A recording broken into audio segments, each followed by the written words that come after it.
tassa bhagavato arahato samma sambuddhassa. Namo tassa bhagavato arahato samma sambuddhassa.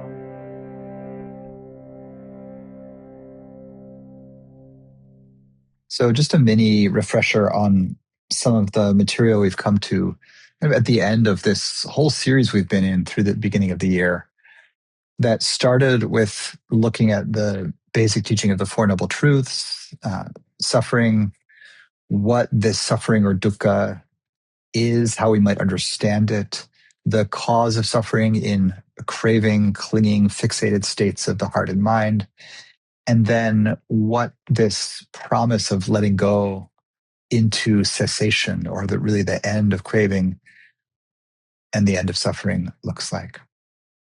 So we came through this arc. This is really the first three noble truths. And the conversation on cessation and letting go opened into a model that I haven't taught in detail in a few years. So it was fun to bring it back. This is a model where I suggest that we think about the self, and you can put that in big Buddhist quotation marks, as being a kind of practitioner that moves in similar, you might say, fractal kinds of ways in each of a set of like concentric circles or sets of beings. And I generally will use 5 of these: body, family, community, culture, and then species or ecosystem. Really, it's species and then ecosystem. So we can say 7, 6, and then 7 is the cosmic non-dual, yada, yada. No words need to be said about the cosmic non-dual. But maybe we'll get there.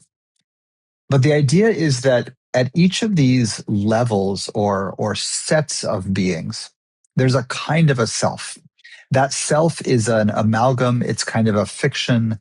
It's it's a composite conditioned experience. But like this body has a sense of, being a kind of a being that makes choices, that has feelings, that could practice the Dhamma, that could cultivate ethics, that could be generous, that could be stingy, that could have hindrances, that could suffer from craving, greed, hatred, delusion, have a whole experience. And that we have this model in the Dharma of practice where within a given entity, and I'll generally say like entity or,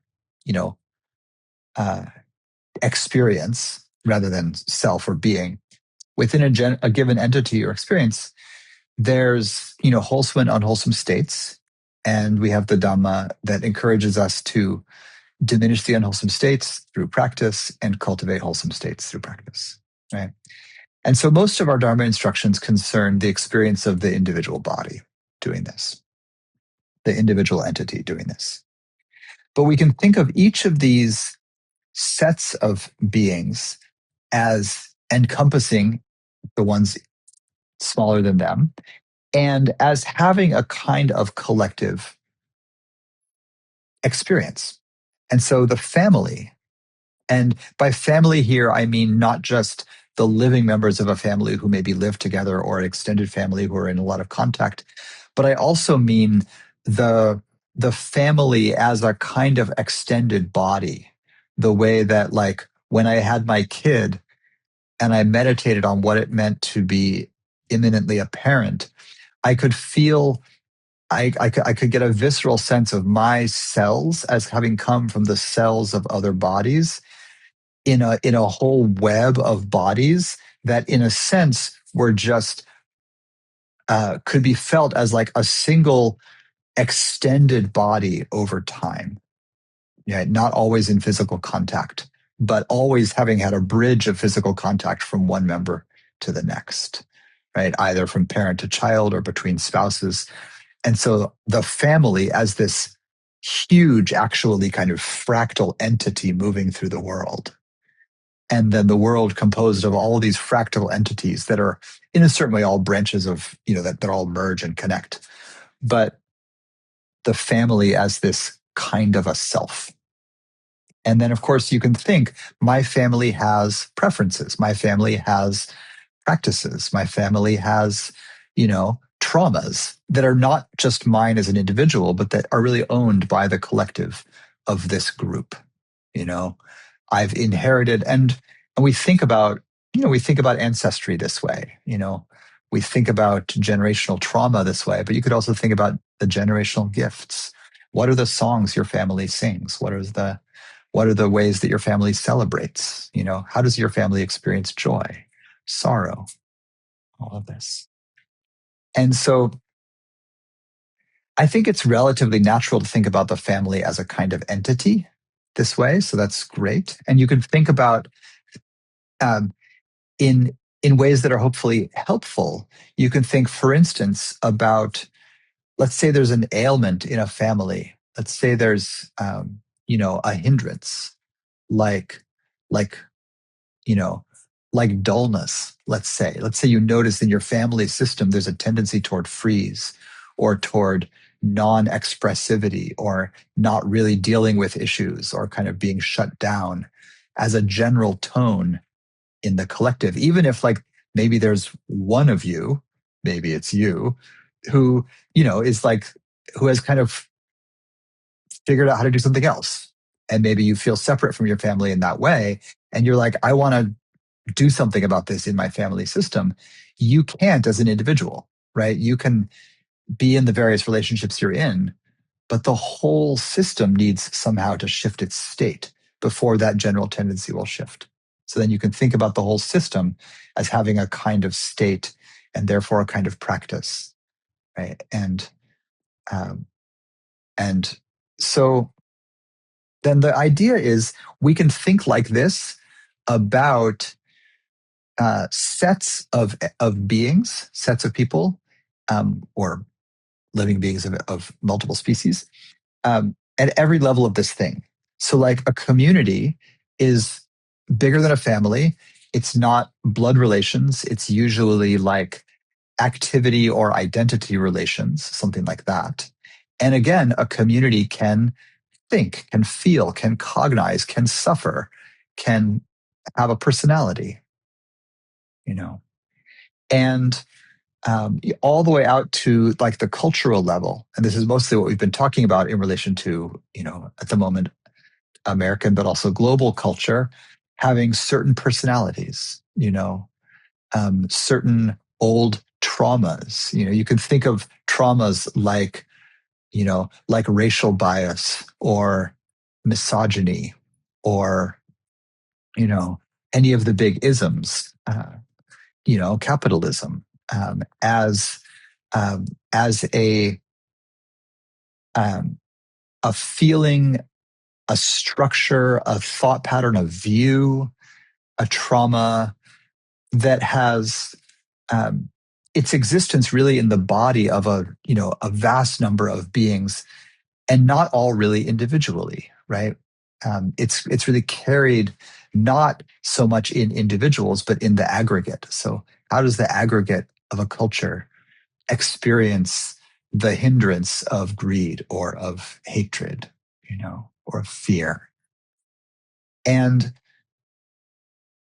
when we think in this way, if you think the culture is a body and all of us play, little individual parts, like we're all individual cells or neurons or, composites. Of course, we are also composites of, billions of tiny organisms. A huge percentage of our own bodies is composed of beings with different DNA than us, little bacteria, mitochondria doing their subtle dance. How much do you think you're in charge, actually, of the collective democratic system that is your body? If you were really in charge, you would choose not to get sick. You would choose to be, whatever, have different hair, different shapes, different thoughts. Go ahead, control your thoughts, person who thinks you're in charge of yourself, right? You're not. And so as individual neurons in the body of, let's say, American democracy, put that in Buddhist quotations also. You're as an individual, you have whatever influence you have, but as a collective, you have, as collectives and communities, you have far greater influence.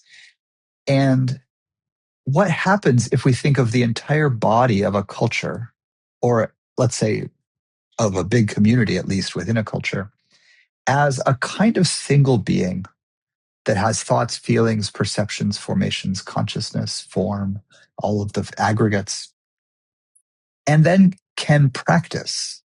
This is where it really kind of gets interesting.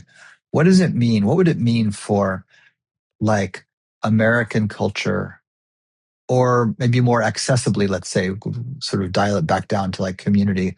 Let's say I think about a broad community that I'm sort of part of, which would be like, you know, like urban West Coast queerish progressives, you know, add a bunch of terms in there as you like, you know. But like I could, I could wander around Oakland or San Francisco or Sebastopol, where I live, and find a lot of people who have similar views as me. And you could turn that into other things too. You could turn that into like post-Christian. You could say anti-capitalist. These are all just adjectives that help to define a collective. Let's say I got, a felt sense of 100,000 people in the Bay Area who would broadly fit those categories, who I would feel medium safe in the presence of and medium known in the presence of.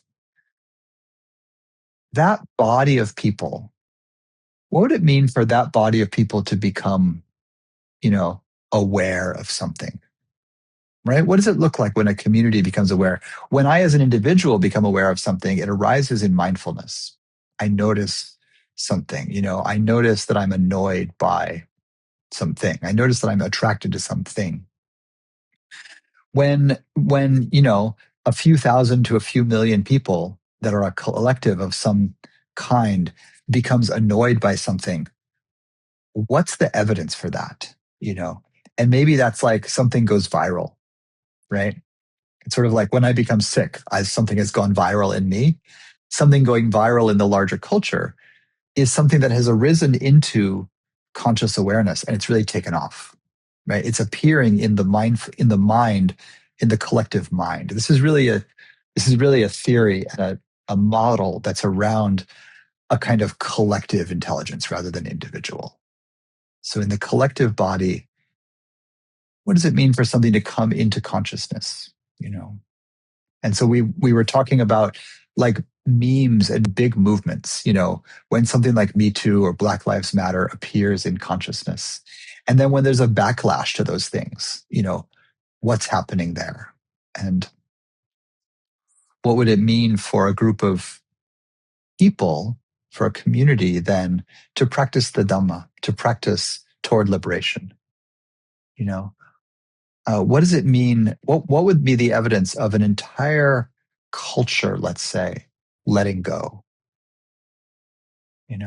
I remember the moment when there was discovered to be this enormous hole in the ozone layer, kind of over Antarctica, and everyone was like, "Oh my God, there's a hole in the ozone layer!"